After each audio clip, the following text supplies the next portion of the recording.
Everybody has a friend. Everybody goes through at least one friendship where at one point during that friendship you go, why am I friends with this person? Like, how did I get in this relationship? And for me, it was when I was 15, just turning 16. There was a kid on the bus, his name was Mark, that I rode the bus with every day. Mark, he had an Italian last name, but even though he had an Italian last name and the olive complexion, everybody teased him that he looked Puerto Rican, that he was from Puerto Rico. And they would just make jokes about it, good-naturedly, but they would like to rub it in. So Mark was kind of a braggart too. And he kept talking about how when he was 16, he was going to get this Mustang. He's getting a Mustang. He loves the Mustang. Powerful car. I love love getting a Mustang.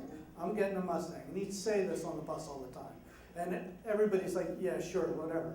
So sure enough, after he turned 16, he shows up at my house one day, and he has a Mustang. He just, knocks on my door, and I wasn't expecting him. And he's like, hey, come on out. I got to show you my car. And sure enough, up on the street is this red Mustang that's like 10 years old. This was in 1980, and this was like in 1969, 1970, beat up rust bucket Mustang with, it had painted on it like stallions running across a field, like airbrushed, like something, like it was just really funny. And I'm like, he's gonna get teased so much for this car, but he had a Mustang. He takes me up, he opens the car door, he's like, I got a lot of work to do it on it, there's rust. But what was most noticeable was when he opened the door, there was no bucket seat for the driver. He was driving on an upside down milk crate, right? I'm like, holy cow, this guy's crazy. So sure enough, like a Friday night rolls around, he's like, come on, we're gonna go out cruising in my Mustang.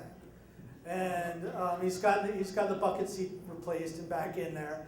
And we go cruising around, and he's like, this thing motors, and he takes it out onto 352 and floors it, and I'm like, you see the floor passing underneath the rust, and so finally we go into one of the neighborhoods, and he's like, check this out.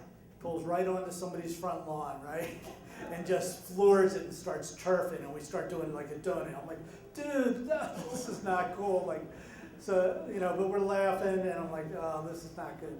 So he's like, we're going to go over and see these, these kids that were on the bus with us. So we go in, and we go down the driveway, and we get out of the car and knock on the door, and nobody's there in the house, right? So I'm like, all right, so what are we going to do now?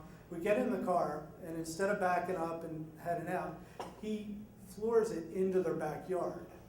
And we know these people, like the three boys all go to our high school, and he turfs once, goes around, turfs a second time. The third time, he gets stuck, right? We are up to the back wheel in the backyard. And I'm like, oh, holy shit. And so I get out, and we're looking, and I'm like, there's no way I'm gonna move this car. And we're lucky that this is only a neighborhood over from my house.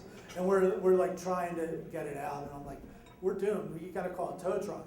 And I'm just waiting. I'm waiting, and sure enough, soon we see a headlight come in down the driveway, shooting right into the backyard. And I'm like, what am I friends with this guy for? And I bolt into the woods, right? I'm like, there's no, they're not gonna get fingerprints. I bolt into the woods, but I make sure I don't go so far that I can't hear him, because I want to know if he's going to narc me out. I want to know if he's going to narc me out to these parents who know my parents, and am I going to get caught at home?